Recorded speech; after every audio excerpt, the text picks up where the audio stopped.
अस्सलाम वालेकुम। बेटा चैप्टर नंबर 1 लिमिट्स चल रहा था, लेक्चर नंबर 4 आज हमने कवर करना है। इससे पहले हम 3 लेक्चर कवर कर चुके हैं। मैं रिकमेंड करूंगा पहले सारे वो लेक्चर्स देख लो।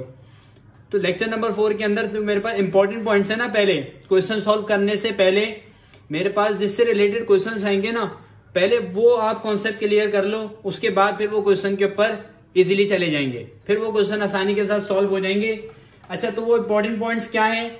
अगर कहीं लिखा है 1/infinity, अगर कहीं लिखा है 1/infinity, आप मुझे पता है पहले से ही शायद जानते होगे 1/infinity का आंसर क्या होता है? 0। यस और नो? 1/infinity का आंसर हो गया 0।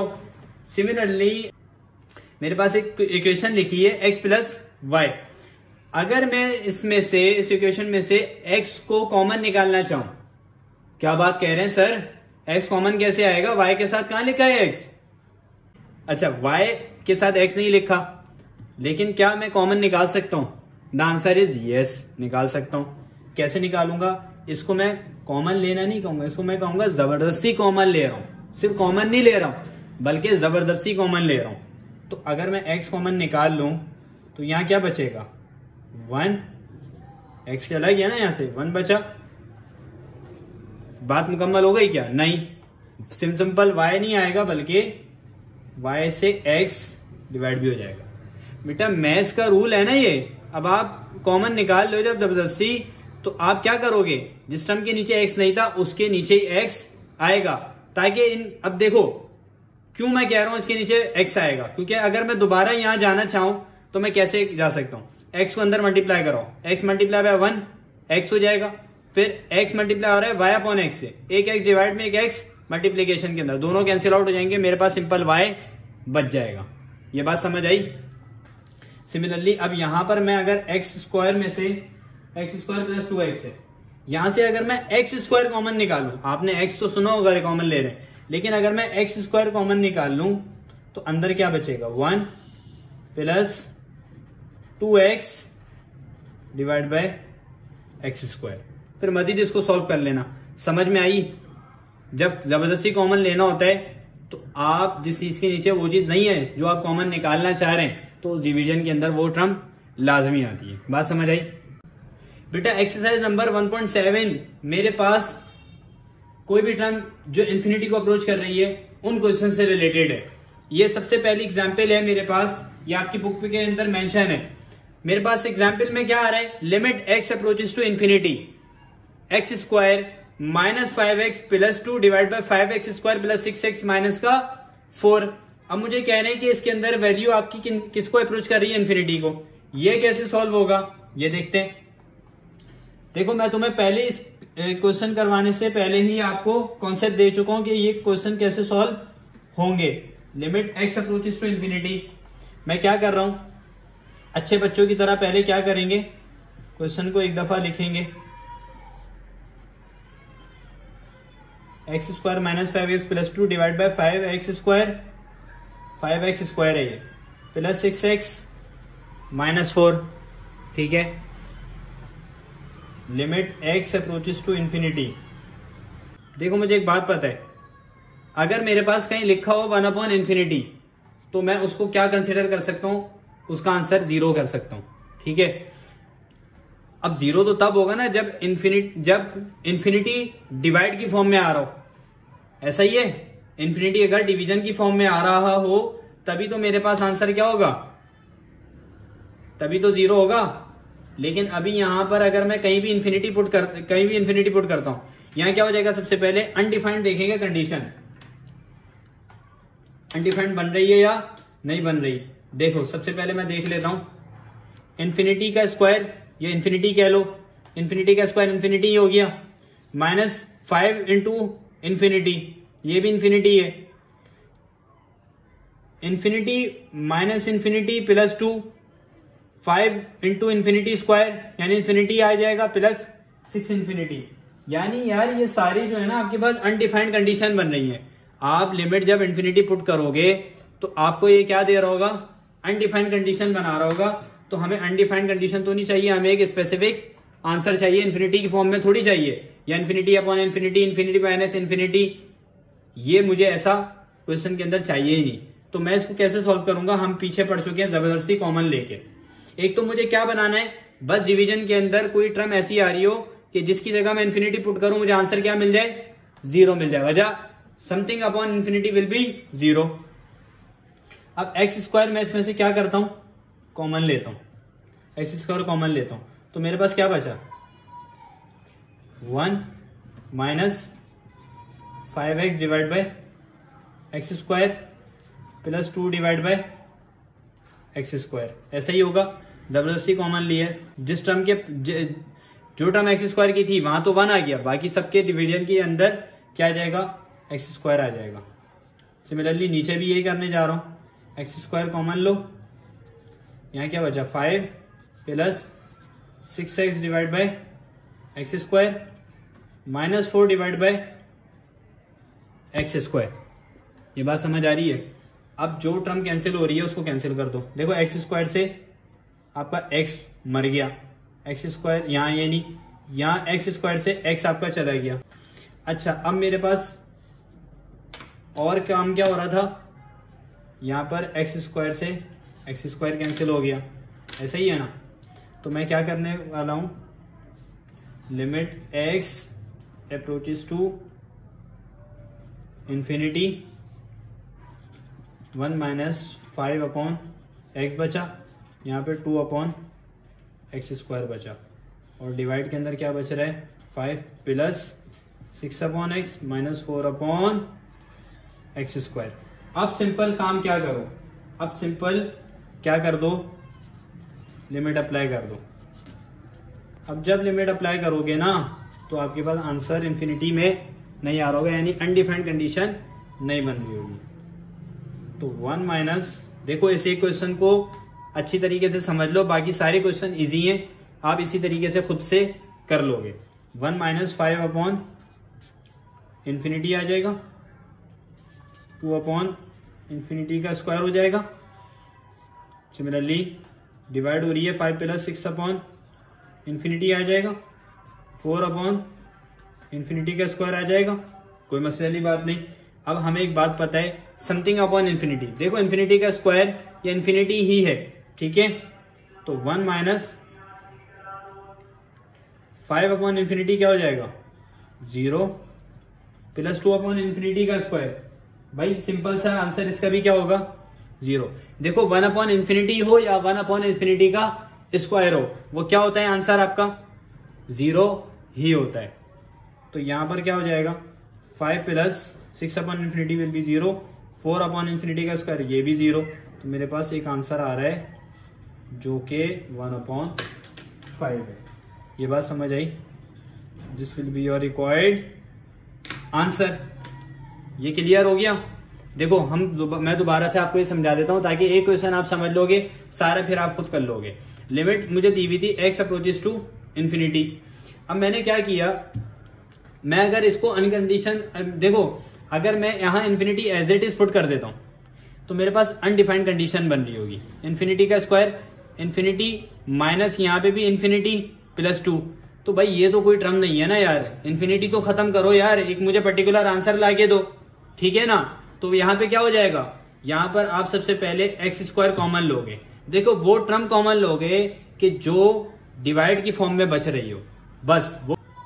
यहां पर मैंने एक्स स्क्वायर कॉमन निकाला, 1 minus 5x upon x square. अब चूंकि जबरदस्ती कॉमन लिया था तो जिसके नीचे जो चीज नहीं थी वो आपने क्या कर दिया, सिंपल आपने जिसकी रिस्पेक्ट से आपने एक्स स्क्वायर कॉमन निकाला, 1 माइनस जिसके पास एक्स स्क्वायर था वो तो एज इट इज आ गया 1, यानी वो तो एज इट इज 1 आ गया। माइनस 5x अपॉन, देखो इसके पास एक्स स्क्वायर नहीं था तो मुझे क्या कराना पड़ा, एक्स स्क्वायर इसके नीचे लिखना पड़ा। 2 के बाद भी एक्स स्क्वायर नहीं था, मुझे इसके नीचे लिखना पड़ा, ठीक है। सिमिलरली मुझे यहां से डिनोमिनेटर से मैंने एक्स स्क्वायर कॉमन निकाला तो मेरे पास ये टर्म बची। अब मैं जिसको कैंसिल आउट कर सकता था वो मैंने कैंसिल आउट कर दिया। उसके बाद जब मैंने लिमिट अप्लाई की तो समथिंग अपॉन इन्फिनिटी या समथिंग अपॉन इन्फिनिटी की पावर स्क्वायर हो, क्यूब हो, कुछ भी हो, वो सब किसके बराबर होती है 0 के बराबर। तो मैंने इन्फिनिटी को पुट करके आंसर निकाल लिया जो कि आया क्या 1/5। ये क्वेश्चन समझ आया, ठीक है। अब नेक्स्ट क्वेश्चन करते हैं, वो आपको और इंशाल्लाह ताला ये आपको टॉपिक क्लियर कर देगा। देखो मेरे पास क्वेश्चन क्या आ रहा है, ये अब मेरे पास क्वेश्चन नंबर 16 है आपकी बुक का ना, एक्सरसाइज नंबर 1.7 का। क्वेश्चन नंबर 16 का पहला पार्ट है, इसके और पार्ट भी हैं। इसके पार्ट कितने वो आप देख लेना, मैं भी करवा रहा हूँ। इसके पार्ट कितने, 8 पार्ट हैं। तो मेरे पास पहला पार्ट क्या कह रहे हैं कि लिमिट टी की फॉर्म में दी हुई है, यानी टी अप्रोच कर रहा है किसको, इन्फिनिटी को, और मुझे पास वैल्यू दी हुई है 2t² - 2t + 1 अपॉन t² + 4। तो भाई मैं अगर वैल्यू पुट करने जाऊंगा डायरेक्ट इन्फिनिटी की, तो मेरे पास दोबारा क्या कंडीशन बन रही होगी, अनडिफाइंड कंडीशन बन रही होगी। ये बात समझ आ रही है, अनडिफाइंड कंडीशन आ रही होगी। इन्फिनिटी के फॉर्म के अंदर इक्वेशन आ रही है, तो भाई मेरे पास वैल्यू इन्फिनिटी की फॉर्म में थोड़ी चाहिए, पर्टिकुलर आंसर चाहिए। ना 0.0, ना इन्फिनिटी माइनस इन्फिनिटी, ना इन्फिनिटी माइनस इन्फिनिटी +1 +2 या कुछ और। ठीक है, मुझे सिंपल क्या चाहिए, पर्टिकुलर आंसर चाहिए। तो यहां पर भी अनडिफाइंड कंडीशन बन रही है, इसको कैसे सॉल्व करोगे। क्वेश्चन नंबर 1 अगर आपको समझ में आ गया है तो फिर आप इजीली खुद से कर लोगे। यहां पर मैं क्या कॉमन निकाल सकता हूं, t² मैं कॉमन ले रहा हूं, जबरदस्ती कॉमन ले रहा हूं। तो यहां पर क्या बचेगा, 2 - 2t divide by t² + 1 upon t²। Similarly division की फॉर्म में क्या, डिवाइड में क्या आ रहा है, t² 1 + 4 अपॉन t²। ये बात समझ आ रही है भाई मेरा चंदा, ये बात समझ आ रही है। देखो t² डिवाइड बाय ये t², ये t² से t² कैंसिल हो गया, ये t² से ये t कैंसिल। बस अब आगे मेरे पास बच क्या रहे, limit t approaches to infinity 2 - 2 upon t + 1 upon t², 1 + 4 upon t²। अब मैं क्या करने जा रहा हूं, सिंपल काम कर रहा हूं, अप्लाइंग द लिमिट अप्लाई करनी है बस, और कुछ नहीं करना। तो मुझे पता है लिमिट ऊपर भी अप्लाई होगी, नीचे भी अप्लाई होगी। मैं पहले लेक्चर के अंदर बात बता चुका हूं।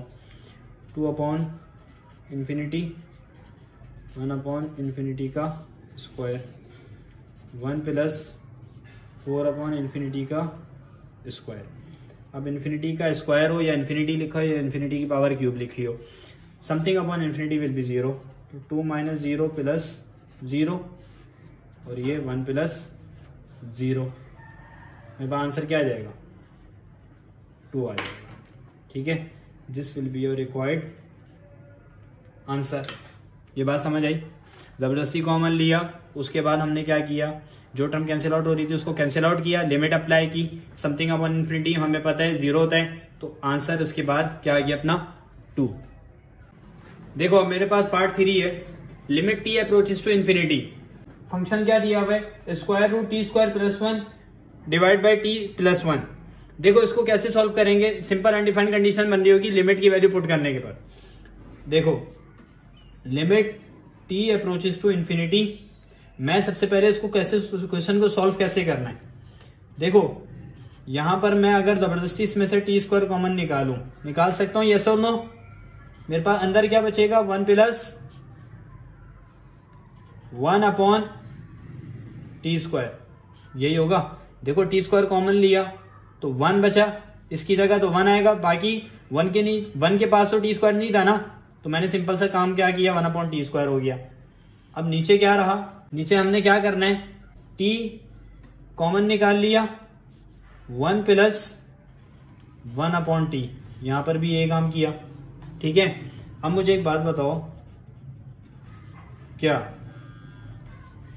ये t², ये जो स्क्वायर रूट है ये पूरी स्टर्म के ऊपर है ना, तो मैं क्या कर सकता हूं, स्क्वायर रूट t² के ऊपर अलग ले लिया और 1 + 1 अपॉन t² के ऊपर अलग ले लिया।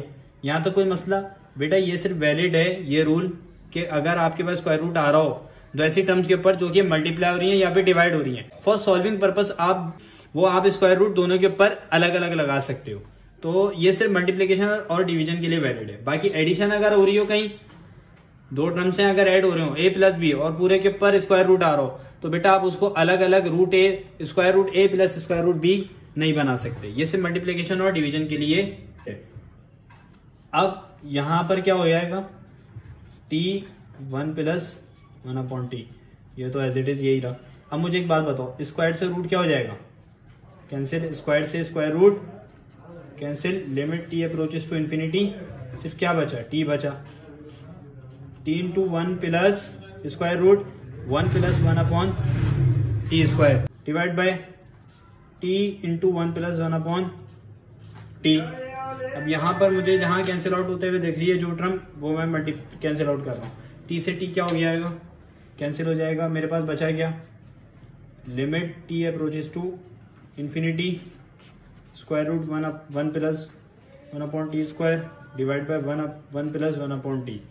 अब मैं क्या कर देता हूं, मल्टीप्लाई, ये दोनों न्यूमरेटर के ऊपर भी लिमिट अलग अप्लाई हो जाएगी, डिनोमिनेटर के ऊपर भी अलग अप्लाई हो जाएगी। मैं क्या कर रहा हूं, अप्लाइंग लिमिट, तो मेरे पास जब लिमिट अप्लाई हो जाएगी 1 प्लस 1/इन्फिनिटी का स्क्वायर डिवाइड बाय 1 प्लस 1/इन्फिनिटी, तो इसका आंसर क्या होने जा रहा है, मुझे एक बात बताओ, 1/इन्फिनिटी का स्क्वायर 0 हो गया, something upon infinity will be 0, और यहाँ पर भी 0 हो गया, तो इसका आंसर क्या आएगा, 1 प्लस 0 1 बचेगा, स्क्वायर रूट 1 का 1 ही होता है, तो आंसर इज 1। ये समझ आया, this will be your required answer. अब मेरे पास नेक्स्ट क्वेश्चन पे जाने से पहले मैं सबसे पहले क्या करवा रहा हूं, एक पॉइंट क्लियर करवा रहा हूं, ताकि ये वाला जो क्वेश्चन अब हम करने के लिए जाएंगे उससे आपको ये वाला क्वेश्चन समझ में आ जाए। लिमिट क्या है, टी अप्रोचेस टू इन्फिनिटी, देखो टी लिखा हो या एक्स लिखा हो, थीटा लिखा हो, कुछ भी लिखा हो, तो यहां पर क्या आ रहा है, टी अप्रोचेस टू इन्फिनिटी, और ln अप्लाई हो रहा है e की पावर t प्लस 1, ये टर्म आ रही है न्यूमरेटर में, और डिवाइड में क्या आ रहा है, t, देखो ऐसी टर्म आ रही है, limit t approaches to infinity ln et plus 1 divide by t, तो उसका आंसर क्या होता है 1, उसका आंसर क्या होता है 1। अगर limit t approaches to infinity आ रहा है या x अप्रोचेस टू इन्फिनिटी हो रहा है, ln e की power t plus 1 divide by same power जो e के ऊपर लगी है, जो नेचुरल एक्सपोनेंशियल फंक्शन के ऊपर लगी है, अगर वो आ जाए डिनोमिनेटर के अंदर, तो उसका आंसर क्या होता है, पूरे का 1 होता है। अब देखो ये क्वेश्चन मेरे पास लिखा है पार्ट 8 है ये, इसके अंदर क्या बात कर रहा है, limit t approaches to infinity ln 1 plus e power minus t, और पूरी टर्म डिवाइड हो रही है किससे, t से। देखो मुझे कुछ समझ नहीं आ रहा कि मैं क्या करूं। सबसे पहले मैं एक काम कर देता हूं, जो मुझे इधर नजर आ रहा है, क्या ln का ln रहा, 1 प्लस e की पावर माइनस t है। देखो जब भी टर्म की पावर अगर माइनस में हो, अगर वो न्यूमरेटर में है तो उसको डिनोमिनेटर में ले जाओ, और अगर डिनोमिनेटर में उसको न्यूमरेटर पे ले जाओ। ये क्लास मैट्रिक के अंदर आपने शायद ये बात पढ़ी हो, ये क्लास 9 के अंदर, ठीक है। तो मैं क्या करने जा रहा हूं, 1/e की पावर t आ गया एज इट इज, पूरी टर्म डिवाइड हो रही है किससे, t से। अब मैं मजीद क्या कर देता हूं, limit t approaches to infinity ln, अब देखो डिनोमिनेटर सेम बना लो, और क्या काम कर सकते हैं, यहां पर कुछ नजर ही नहीं आ रहा, तो हम क्या कर रहे हैं, डिनोमिनेटर सेम बनाने के ऊपर जा रहे हैं। डिनोमिनेटर सेम कैसे बनता है, ये आप लोग को अब तक क्लियर हो चुका होगा, जितने मैं पिछले लेक्चर्स के अंदर बता चुका हूं। जिसके नीचे जो चीज नहीं है उसके ऊपर वो चीज मल्टीप्लाई कर दो। अब 1 के नीचे e की पावर t नहीं है, इसके न्यूमरेटर पे वो मल्टीप्लाई कर दो, e की पावर t, सिंपल, और e की power t as it is आ गया डिवाइड के अंदर, डिवाइड बाय पूरी टर्म t से हो रही है divide, limit t approaches to infinity, limit t approaches to infinity. अब मुझे एक बात बताओ, न्यूमरेटर की जो टर्म है, न्यूमरेटर की जो वैल्यू है वो डिवाइड की फॉर्म में, तो क्या कर दो, न्यूमरेटर की जो वैल्यू डिवाइड की फॉर्म में है, तो क्या करने जा रहा हूं, सिंपल e की पावर t डॉट t हो जाएगा। ऐसा है या नहीं, न्यूमरेटर की वैल्यू जो अगर डिवाइड की फॉर्म में हो तो पहले से मौजूद डिनोमिनेटर के साथ जाके वो क्या हो जाती है, मल्टीप्लाई। अब नेक्स्ट थिंग मैं क्या करूंगा, limit t approaches to infinity ln e की पावर t प्लस 1। देखो अगर मैं क्या कर दूं, ln et प्लस 1 था divide by et into t था, मैंने नेक्स्ट स्टेप में क्या किया, ln इंटू ई की power t plus 1 divide by e की पावर टी लिख दिया और मैंने 1/t को सेपरेट कर दिया। यहां तक कोई मसला, सिंपल सा काम किया, 1/t को मैंने अलग कर दिया। अब मुझे एक बात बताओ, ln अप्लाई हो रहा है e की पावर t प्लस 1। मैं पहले इसको ऐसे समझा देता हूं, e की power t plus 1 divide by e की पावर t और 1/t एज इट इज रहा। तो मैं क्या करूंगा, एक बात आपको मैंने लेक्चर नंबर 6 डेरिवेटिव्स के बताई थी, प्योर एक्सपोनेंशियल फंक्शन जब मैं पढ़ा रहा था उसमें मैंने ln की प्रॉपर्टीज बताई थी। वो प्रॉपर्टी मैं यहां लिखता हूं ताकि आपको समझ में आ जाए। क्या प्रॉपर्टी थी कि भाई अगर आपके पास लिखा हो ln a/b, याद आ रहा है ln a/b, तो क्या हो सकता था ln a minus ln b। जब भी दो टर्म डिवाइड हो रही हो और उसके ऊपर क्या लग रहा हो, ln लग रहा हो, तो बारी बारी दोनों के ऊपर ln अलग अलग अप्लाई हो जाएगा और साइन कौन सा आएगा, नेगेटिव का। सिमिलरली अगर दो टर्म मल्टीप्लाई हो रही थी और लॉग अप्लाई हो रहा होता है, ln अप्लाई हो रहा होता, तो उसका आंसर क्या होता है, सेपरेटली ln लग जाता है, लॉग अप्लाई हो जाता है और साइन क्या आ जाता है बीच में, प्लस का। तो यहां पर भी मैंने क्या काम किया है, यहां पर भी मैं यही काम करने के लिए जा रहा हूं। देखो limit t approaches to infinity क्या हो जाएगा, ln et plus 1 minus ln e की पावर t, और ये पूरी टर्म डिवाइड हो रही है किससे, मल्टीप्लाई हो रही है 1/t से। ये बात समझ में आ गई। अब मैं सिंपल सा काम क्या करने जा रहा हूं, limit t approaches to infinity ln et plus 1 divide by t minus ln et divide by t। ये बात समझ में आई, हाँ या ना। अब जरा एक बात बताओ, मेरे पास तुम्हें लिखा दिख रहा है limit t approaches to infinity और यहां पर क्या हो रहा है, limit t approaches to infinity ln et plus 1 divide by t। अभी मैंने आपको क्वेश्चन सॉल्व करने से पहले एक पॉइंट नोट करके लिखवाया था, अगर लिमिट अप्लाई हो रही है t अप्रोचेस टू इंफिनिटी या x अप्रोचेस टू इंफिनिटी और टर्म क्या है ln e की पावर t या e की power x plus 1 divide by same denominator के अंदर वो वैल्यू आएगी जो कि e की पावर है। अब e की पावर t है या e की पावर x है या e की पावर y है, z है, थीटा है, कुछ भी है, अगर वही वैल्यू पावर वाली डिवाइड के अंदर आ जाती है तो उसका पूरे का आंसर क्या होता है, 1 होता है। तो देखो अभी पहले मैं क्या करूंगा, दोनों टर्म्स के ऊपर बारी बारी लिमिट अप्लाई कर दूंगा। देखो मैं सारे लेक्चर नंबर 1 के अंदर प्रॉपर्टीज पढ़ा चुका हूं लिमिट की, मैंने इंपॉर्टेंट पॉइंट्स आपको लिखवा चुका हूं कि लिमिट के फॉर्मूलाज क्या थे। तो सब्ट्रैक्शन की फॉर्म में लिमिट आ रही है, लिमिट दोनों के ऊपर बारी बारी अप्लाई हो जाएगी।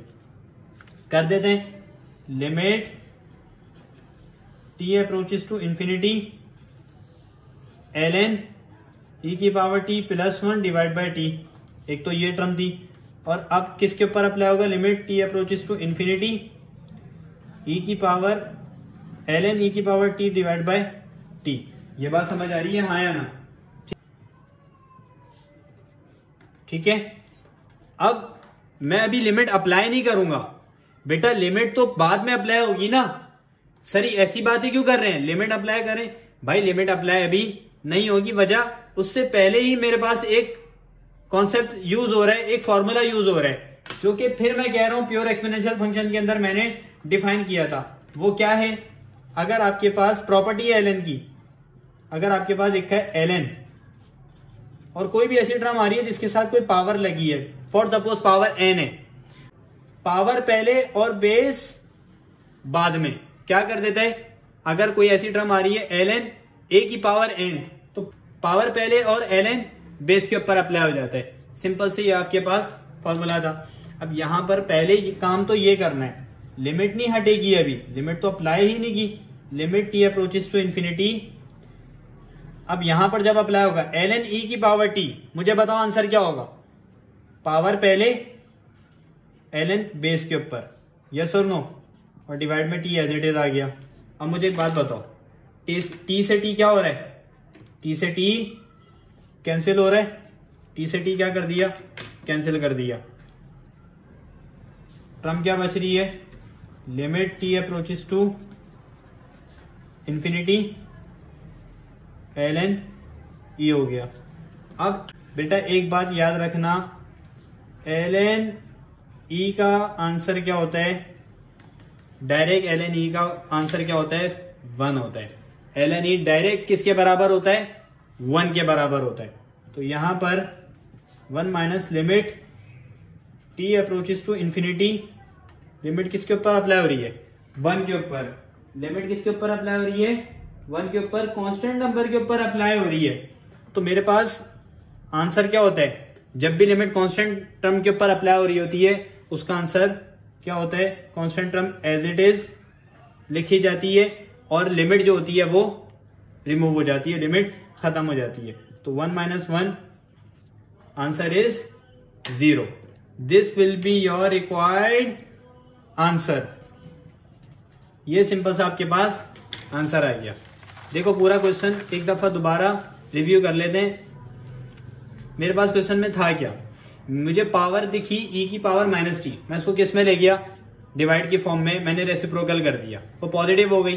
फिर मैंने डिनोमिनेटर सेम बनाया, उसके बाद सिंपल सा क्या हुआ, देखो न्यूमरेटर के अंदर टर्म कैसी आ रही थी, डिवीजन की फॉर्म में, तो उसकी जो डिवाइड वाली वैल्यू थी वो पहले से मौजूद डिनोमिनेटर के साथ जाके मल्टीप्लाई हो गई।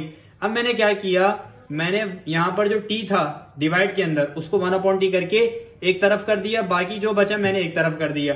अब मुझे ln की प्रॉपर्टी पता है क्या, कि अगर वो डिवाइड वाली टर्म के ऊपर अप्लाई हो रहा होता है तो डिवाइड वाली दोनों टर्म के ऊपर बारी बारी अप्लाई हो जाता है और बीच में साइन माइनस का लगा देता है। ऐसा ही है, मैंने वहां ये यहां पे ये यूज किया। उसके बाद एक फॉर्मूला आ रहा था, हाँ उससे पहले फिर क्या हुआ कि आपके पास प्रॉपर्टी लगने के बाद 1/t को मैंने बारी बारी दोनों के साथ मल्टीप्लाई करा दिया। तो मेरे पास जब ये वाली टर्म बन रही होगी ln et plus 1 divide by T, ln apply हो रहा है ऐसी टर्म के ऊपर जो कि ln अप्लाई हो रहा है e की पावर t प्लस 1, और यही सेम टर्म जो e के साथ पावर में लगी थी t, वही उसके डिनोमिनेटर के अंदर भी आ रहा है। तो आपके पास और लिमिट क्या अप्लाई हो रही है, t अप्रोचेस टू इंफिनिटी, तो इस पूरे का आंसर क्या होता है, 1 होता है, वो मैंने 1 लिख दिया।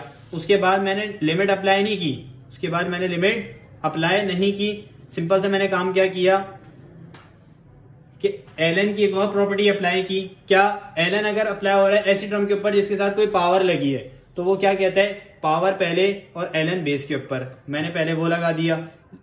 उसके बाद फिर मेरे पास क्या बच रहा था, ln e मैंने बता दिया, ln e बराबर होता है 1 के। लिमिट फिर अप्लाई की, देखो यहां पर हमने लिमिट अप्लाई की इस स्टेप में, अप्लाइंग